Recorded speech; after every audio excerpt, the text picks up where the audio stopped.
The entire Scream franchise has blessed our screens since 1996 with its quirky humor and meta self-awareness. But you've just finished the 6th movie. What now? Welcome to Rotten Damians. Today we discuss the best slasher horror movies to watch if you loved Scream 6. Starting at number 5, from worst to best, we have the 7-part film series, Wrong Turn. I'll admit, its humor is a little less academic, and it's a lot more gory than the Scream franchise, but the 1st, 2nd, and 7th movie are pretty good. It was originally created by Alan B. McElroy, and it follows a group of stranded people, usually in a forest setting, with cannibal mutant inbreds stalking, capturing, and killing them. The mutants are pretty funny, the characters in the 1st, 2nd, and 7th films are well developed, and the visuals are incredibly disturbing, so give it a watch. In spot number 4, we have the 12-part film series Friday the 13th.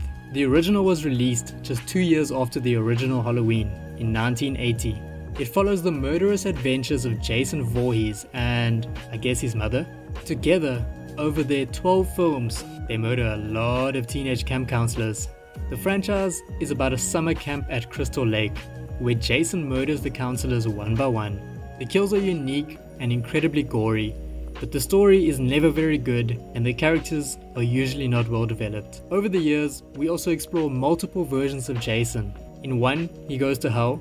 In another, he gets superpowers, and in others, he's just a plain old human. He even gets to fight Freddy Krueger in one of his films. It's a fun and easy watch, so I do recommend it. In spot number 3, we have the 9-part film series written and directed by Scream director Wes Craven. It's called A Nightmare on Elm Street. It follows a group of teens who are tormented by an entity named Freddy Krueger. He hunts and kills the children in their dreams, which results in their death in real life. I don't have much more to say about the franchise, except that the films have a unique premise and are filled with the Craven humor we love. It also terrified me as a child, so it holds a very special place in my heart. In spot number 2, the 10-part film series named Texas Chainsaw Massacre. The original was coined to be a perfect movie by Quentin Tarantino. You said that there are very few perfect movies, and one of them is Texas Chainsaw Massacre. It follows Sally and her brother Franklin, who are on their way to fix their grandfather's grave that has been vandalized, but they run out of gas and are tormented by a crazed murderer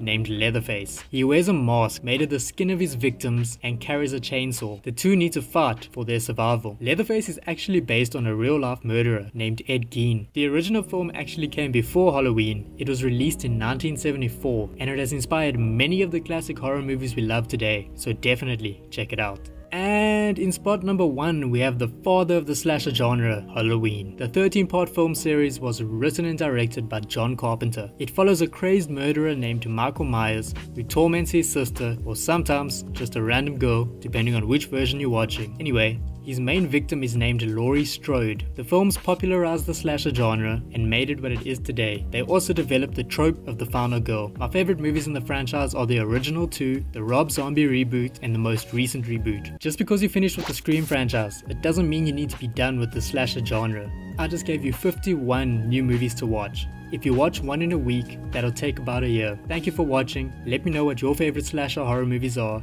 in the comments down below.